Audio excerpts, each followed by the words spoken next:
Can we hear? Okay, Yes. good. Okay. All right, so, well, thank you everybody. And given the heartfelt tribalism and the politicism of the previous speakers, I feel that this is going to be the disappointing talk tonight.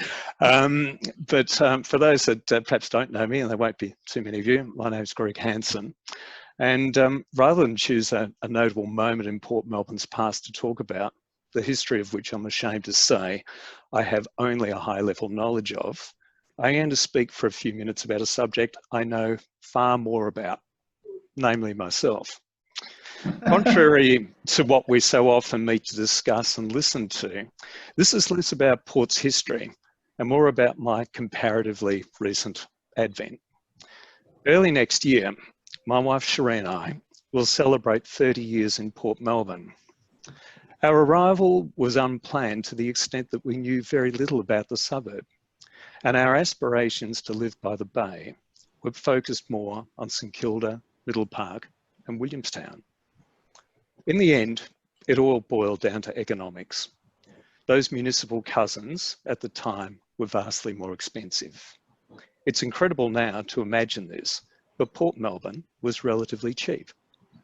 We purchased our Albert Street cottage through Frank Gordon, and the particular agent, with full disclosure that he was on a commission to sell, assured me with the words, "Mate, trust me, whack a new roof on it, you're not going to regret this."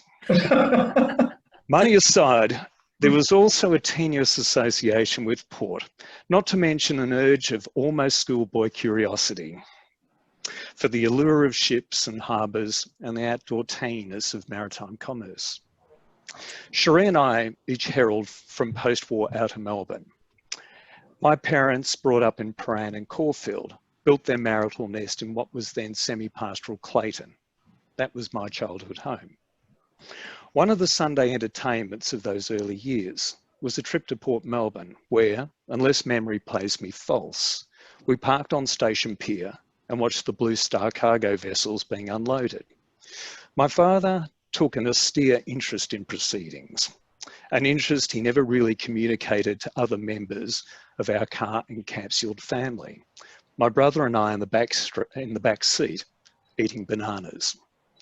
Then bananas finished, and with a breakout sense of occasion, we wandered the length of the pier, looking up into the Meccano cranes and playing with roller conveyors.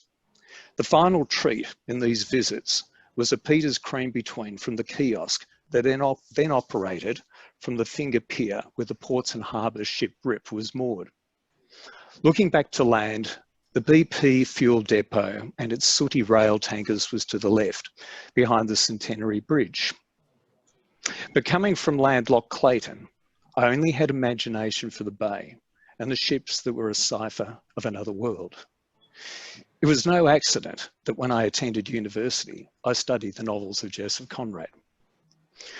When Sherrie and I first arrived in Albert Street, that kiosk served as a milk bar when, if the breeze was up and you were in a tempestuous frame of mind, it felt like stepping into some saline version of Wuthering Heights. You simply didn't experience this sort of thing in Clayton. After university, at which society member Graham Turner was a student colleague, I lived for the next 10 years in Hawthorn. I had come from what increasingly seemed an inert suburbia and supposed that Glenferrie, for some now unfathomable reason, held the secret of renewal and adult growth. The Hawthorn Football Club too was a dominant force. Grand final day, especially when the Hawks won, was as memorable a community event, much like the euphoric scenes that occurred in South Melbourne when the Sydney Swans won their first flag in 2005. This was going to be good. There was Victorian grandeur galore. I like heritage architecture. There was a definite street vibe, readings bookstore, and oodles of public transport. I was going to live in the midst of community, in an apartment block, to be precise, with a resident population of more than 30 souls. I have to say, and with the exception of a couple of people I would say good morning to on the stairs, I never forged a connection with anyone in that block. I hardly saw anyone, There were only cooking smells, bathrooms too closely located, and the prehistoric growlings of noisy plumbing. A little like the enforcements of COVID now, my rented space felt isolated. When Sherrie and I met, the transformative enthusiasms of this new chapter in my life prompted the decision to finally grow up and buy a house. That generational aspiration was far easier than now to achieve. And if Port Melbourne was affordable in 1991, it certainly wouldn't have been for us today. But where to buy? At the end of a protracted search, and like so many Australians for whom a place by the sea or its holiday memory is deeply embedded in their psyche, Port Melbourne and its proximity to the centre of urban life became the key selection criteria. I've confessed that Port Melbourne wasn't a first choice. Nonetheless, when you've found a house, done the sums and made up your mind, you're ready to hit the beaches and invade. Indeed, Sherrie and I considered our arrival in Port as something of patriotic manoeuvre. We signed the contract of sale on Australia Day and moved in on Anzac Day. I'll add that things at the end of that iconic day were as chaotic and as dispiriting as the invasion of Turkey. A sadder coincidence of that timing was the here one day, gone the next demolition of Centenary Bridge. Now, one of the first things that happened as one struggled with a fridge, an armchair or box of books was the stop and greet of strangers. What was I talking about? I'd lived cheek by jowl with strangers for nearly 10 years. These now were our new neighbours, the Petrunis next door, the Powers across the road, Ernie and Val, Mary and Gary, Judith and Mrs. Mack, and of course, Ron on his daily walk with dog and camera, and who recorded a quantity of images that were subsequently donated to the Society after his passing. It was the welcoming spirit of first names that had eluded me prior. It wasn't long before Alex and Margaret had us in for dinner, and regularly. Ernie was always loaning me tools, and if I looked a bit buggered and dispirited when working on the house, someone walking down Albert Street would always yell, "It's looking good." It wasn't hard to fall in love with this second choice of a place. One day, when I was probably hiding in the garden, a bluff character by the name of Ken Hall passed, stopped, turned around and said to me, "We're having a meeting on Monday night." "Who?" "The Society." "What?" "It's St Joey's." "Where?" "I think you'll be interested. 7:30. See you there." Thus, my introduction to the Port Melbourne Historical and Preservation Society, and an amplification of the community we were rapidly becoming a part of. Not everyone was enamoured with our choice of port. My parents in particular were wholly unimpressed. My mother, who has just turned 91, dismally consoling Sherrie with the words, "Well, love, you have to go where your man takes you." My father's antipathy sprang more from tribalisms associated with the VFA. He's a staunch Paran supporter, and despite his blue-collar background, I think he saw the Port Melbourne Football Club as some dark and obdurate opponent in the class struggle to better his lot. It might have been too that Port Melbourne won more games. His jibes about Freddie Cook and inferences that Sherrie and I lived in a kind of crimescape only served to reinforce that footballer's stature and beg some explanation as to why the cars parked in our street were beginning to include Mercedes, BMWs and Porsches. I have to confess, however, that Sherrie at one point had the unhealthy habit of constantly running into Carl Williams. Apparently on their last meeting, she even had the unthinking temerity to say, "Hi, Carl." An obvious personal regret with respect to the lockdown is our inability to visit parents. In the case of my elderly folks, they have eagerly looked forward for a generation now to coming to Port for family gatherings. We are seriously good hosts. Mum doesn't have to cook and Dad is quite relaxed about parking his Mercedes among the others. When we came to Port, we were arguably the youngest couple in the street, a few children notwithstanding. Now, 30 years later, and with the passing of so many who initially greeted our arrival, we are joining the ranks of its senior citizens. More families have moved into our neighbourhood, each disproving the blanket assumption that family life requires a quarter-acre block. Their children and those of nearby Beacon Cove, which was developed during our time, with the collateral loss, sadly, of the mission to seamen. These children have reversed the declining enrolment at Port Melbourne Primary School and brought new life into our area. The Lamb family have become great friends. September 11 infringed on so many minor liberties. It curtailed my entry onto Station Pier when the most interesting ships were in port. And I have no idea whether those roller conveyors of my childhood still exist. Such is the regular exclusion now of so much access that I don't bother to investigate anymore. Nonetheless, COVID lockdown has tempted Sherrie and I to reacquaint ourselves with our neighbourhood, to discover and rediscover things overlooked or forgotten. We didn't fly to Greece and London this year as planned. Instead, we travelled the avenues of Garden City and mapped the topography of our immediate backyard. Living by the bay and having claimed that the decision to live in port was the affordability back then of its clamoured for location, it is embarrassing to admit that prior to the lockdown, I'd not much lived up to the pedestrian opportunities and the forensic variability of this wonderful place.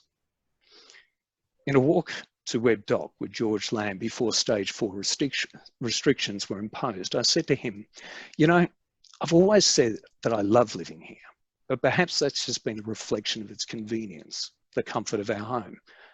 Being out on the streets, exploring as if for the first time, and this palette of atmospherics. At this point, George and I were looking out across the twilight water as far as Brighton. I can honestly say that I do love this place. And in a way, I'd not previously understood. And I'm getting around now quite a lot. Before the development of Beacon Cove, you could formally see the gatehouse on Prince's Pier and the spume of wave on a rough day from our front veranda. And I often say to Sherrie, as I don my coat and mask, I'm going to visit Perth White, and referring to the Life-Saving Centre on Sandridge Beach. Furthermore, and if I'm in that frame of Wuthering Heights, I'll pick a moment of foreboding weather and attempt to breathe it all in while dodging the rain. Needless to say, this game of chicken saw me get smacked and soaked on the weekend.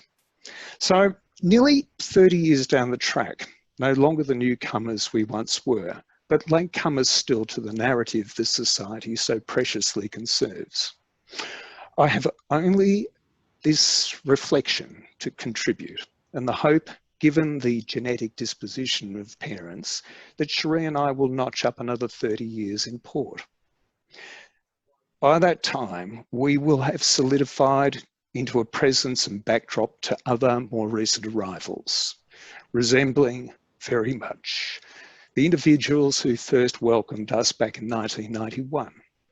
We will watch their daily doings and wonder where the years have gone as they, in a perpetual making of the moment, construe a narrative that will swiftly amass a past of its own.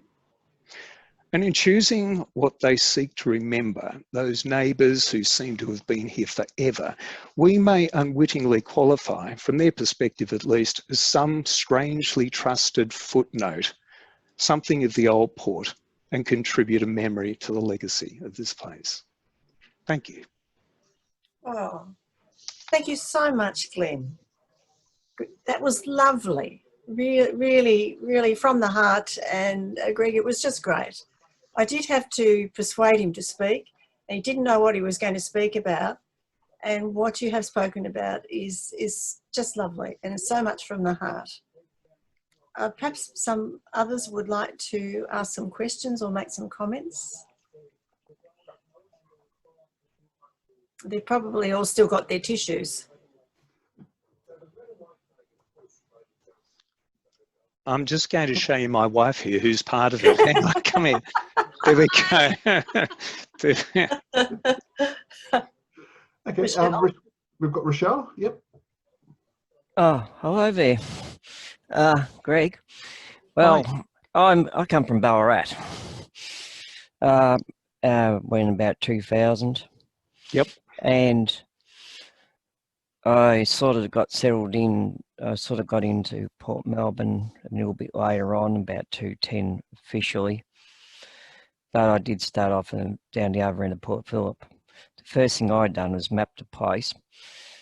I mean, virtually mapped a place and created the map and created a ride so people could explore it, because that's the first thing I did.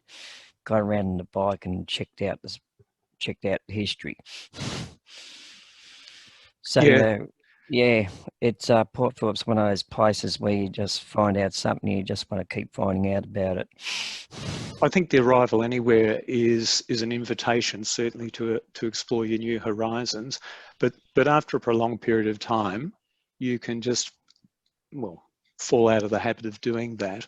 I think the lockdown certainly has promoted a re-opportunity, if you like, to just spend a bit of time literally in your own backyard. And it wasn't the joke it first seemed. It became a very real renewal of something that you remembered that you'd love for particular reasons in the beginning. So, and at a certain time, my bike's got a flat tire at the moment. I don't know how to fix it, so I want to get back on my bike and go a bit further afield than maybe pedestrian traffic will afford. We'll see.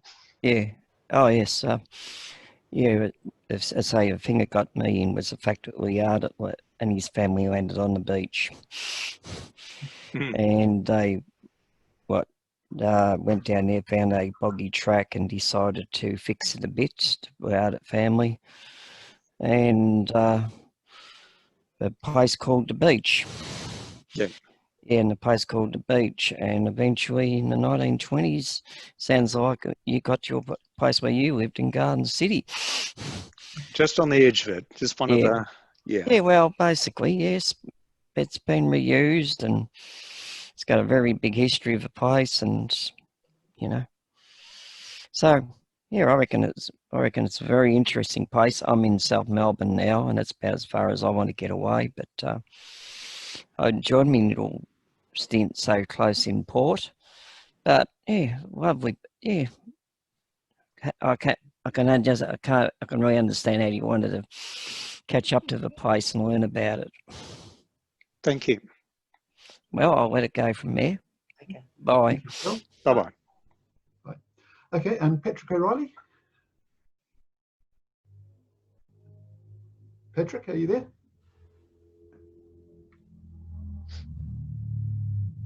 That's right. His name's we'll go on to Liana. Yeah.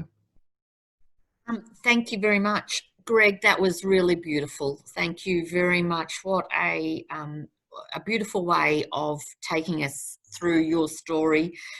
You and Sherrie have offered David and I beautiful hospitality at your home, and it is something to behold. So you being the custodian of that hospitality for new people coming into your street is a beautiful thing.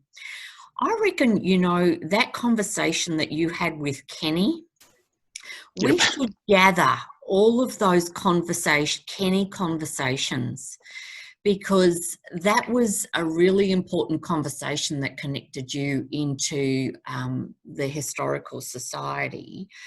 And I had one as well. You know that you might not know this, but it was at 7 a.m. one morning that Kenny knocked at my front door and got me out of bed to put the pressure on me to run for the mayoralty at the City of Port Melbourne. So it was Kenny who put that pressure on and suggested that I should run and that I would get support. So I reckon there's a whole lot of Kenny stories that we could probably pull together. He was in the habit of roping people into things. He was, and you know what? He was a good judge of character too, Greg. I've got some more Kenny stories, so I reckon that'd be a good project if we got the Kennyisms together. That would be nice. I reckon that'd be great. Thank you, Greg. That was really lovely. Thanks, Liana. Okay. John May. G'day, Greg. Nice to see you on the screen. Thanks, John. We can't be around the barbecue, so at least we get to meet like this. Mainly my comments are for the members because during my tenure as president, I had several goes at you to take over the chair in the near future. You're always too busy. Now, that was probably half truth. I think you were dodging a bit. But I think the members can see that you would have made a terrific president, mate, and maybe one day that may come to fruition. But all the best, mate. Thank you very much, John. But yeah, I think I've been a little bit absent from the society for a while. So strangely enough, the Zoom meeting has made me feel as if I need to get back in and support the society at a time when we can't physically meet. And I think it's working in very marvellous and groundbreaking ways. So yeah, I'm going to spend a bit more time with the society in the future now. So looking forward to seeing you all again. Thank you, Greg. Thanks, John. Margaret. Oh, no. Greg, that was a wonderful contribution. And because our time is somewhat overlapped with yours, I think we arrived here a few years before you. Yep. And our experience has been very like yours. And I just want to say thank you very much for outlining in a way my own life in Port Melbourne. It was great. Thank you, Greg. Thank you very much. And Patrick, are you there still, or? Hi, Greg. Hello. I was born in Port Melbourne in 1940, and I lived in Dow Street for the first, up until the early 60s. At that time, I had to start moving because of the job I had. I lived in Canberra for a while. I spent time in England. I spent time in America. And when I came back from there and sort of from years on, I drive through Port Melbourne and it worries me. With all the high-rise towers and that sort of thing, and it has, to me, physically, it doesn't sense the Port Melbourne of old. But I'm very glad to hear you tonight because it shows the original heart of Port Melbourne is still there. Thanks very much. Not a problem. Thank you. Thank you. And just one last, Kay Rowan. Oh, thank you very much. I enjoyed that. You really gave me a picture of someone coming into the area much, you know, way after my time, because I grew up in the 1940s. And one of the things I understand how your parents were a little askance when you said Port Melbourne, because in the 1940s and early 50s, I remember somebody from across the river saying to me, where do you come from? And I said, Port Melbourne. They said, that's slum. So I've always remembered that, because people now can't get in here for love or money. So, yes, thank you so much for that. Not a problem. I remember our neighbour Margaret. She said one day that she was popping down to Little Baghdad, and I just looked at her quizzically. What is that? And she pointed towards Garden City, and then she had a smile on her face. You don't know why, do you? So that's when I started to learn a lot of the little entendres that pertain to the neighbourhood. I didn't tell my dad that one though.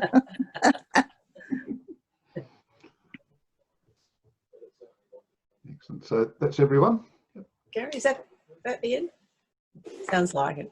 Yep. Oh, Greg, thank you so much. It was just wonderful, and you can tell by people's reactions that it meant your talk meant so much to them.